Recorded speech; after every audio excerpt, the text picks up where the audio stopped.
Hello friends, पिछले video में मैंने शॉपिंग कार्ट एक प्रोग्राम बनाया था जो पाइथन लैंग्वेज से बना था और उस वीडियो को अपलोड भी किया था।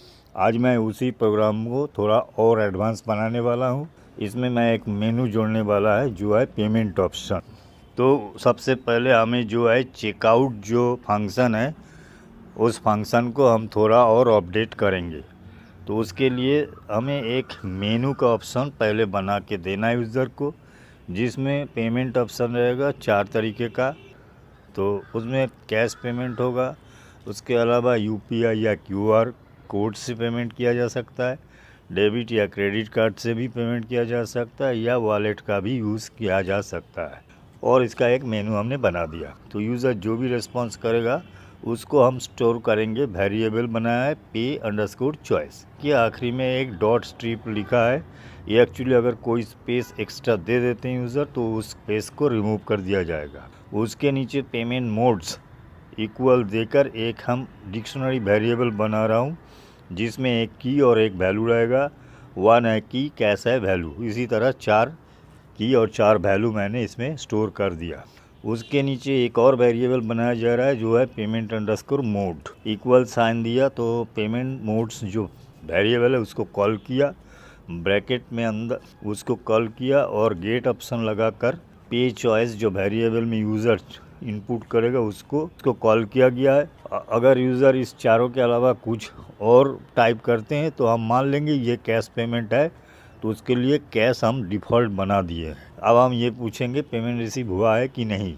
इसके लिए हम एक वेरिएबल बनाए स्टेटस, और इनपुट कमांड के बाद देखिए डॉट स्ट्रिप है, मतलब कोई स्पेस रहेगा तो रिमूव हो जाएगा। उसके बाद डॉट अपर है, इसका मतलब है अगर स्मॉल लेटर में टाइप करते हैं तो हम इसको अपर केस में कन्वर्ट कर लेंगे। अब नीचे पेमेंट स्टेटस में देखिए हमने इसको इफ लॉजिकल कमांड से ये स्टोर कर रहा हूँ। अगर वाई टाइप करते हैं तो पेड माना जाएगा, अदरवाइज पेंडिंग बता दिया जाएगा। अब मुझे एक ट्रांजैक्शन आईडी बनाना है, क्योंकि ये तो रियल पेमेंट नहीं है, इसलिए ये ट्रांजैक्शन आईडी हमें एक बना के देना है।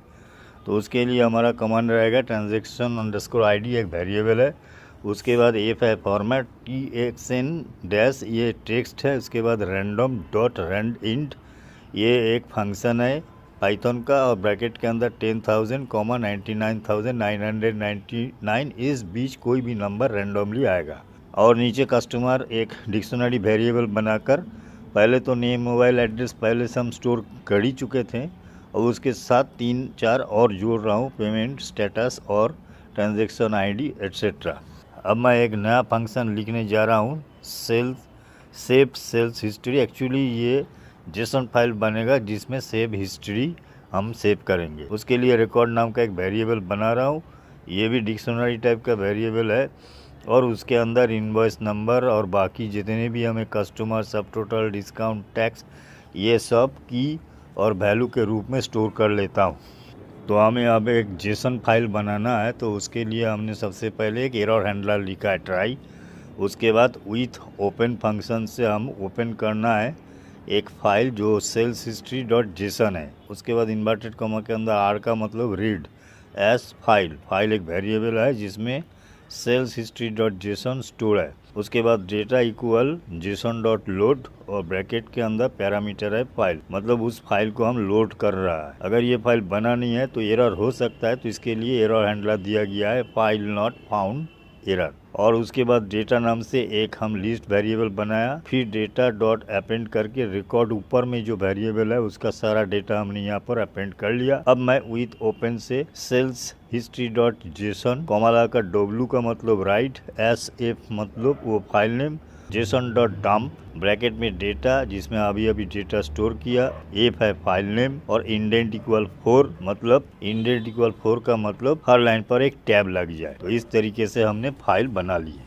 तो इधर का काम हम कर चुके हैं। अब जो है ऊपर जहाँ पर PDF फाइल बन रहा है वहाँ पर मैंने एलिमेंट्स डॉट अपेंड में 3 और हमें रिकॉर्ड अपेंड करना है। तो नेम, मोबाइल और एड्रेस जो ऑलरेडी बना चुका है उसी को कॉपी करके नीचे पेस्ट कर देते हैं, और अकॉर्डिंगली उसका हेडिंग मतलब डिस्प्ले टेक्स्ट और जो वेरिएबल है वो चेंज करके पेमेंट स्टेटस और ट्रांजैक्शन आईडी कर देते। बस इतना ही करना है, और अब हम प्रोग्राम को रन करवाते हैं। तो यहाँ पर देख सकते हैं 8 मेनू है। पहला मेनू है डिस्प्ले प्रोडक्ट्स, इसमें जो है प्रोडक्ट डिस्प्ले होगा। दूसरा मेनू है ऐड टू कार्ट, यहाँ पर यूज़र कार्ट में डेटा डाल सकता है, जो भी आइटम वो चूज़ करेगा। तीसरा मेनू है व्यू कार्ट, इसमें जितना भी प्रोडक्ट उसने कार्ट में डाला वो दिख जाएगा विथ अमाउंट। 4 नंबर ऑप्शन है रिमूव आइटम, कोई भी आइटम कार्ट से डिलीट करना चाहे तो कर सकता है। 5 नंबर आइटम है अपडेट क्वांटिटी, अगर क्वांटिटी चेंज करना चाहे तो कर सकता है। 6 नंबर आइटम में अगर क्लिक करेगा तो PDF इनवॉइस जनरेट होगा, उसके लिए उसको कस्टमर डिटेल्स टाइप करना है, पेमेंट ऑप्शन टाइप करना है और पेमेंट हुआ कि नहीं इसको भी येस और नो में जवाब देना है। सेव कार्ट होगा, जो कार्ट हिस्ट्री है उस जेसन मॉडल में सेव होगा। और 8 नंबर है एग्जिट, प्रोग्राम से बाहर चला जाएगा। यह है प्रोग्राम। चलिए देखते रहिए, सीखते रहिए। धन्यवाद।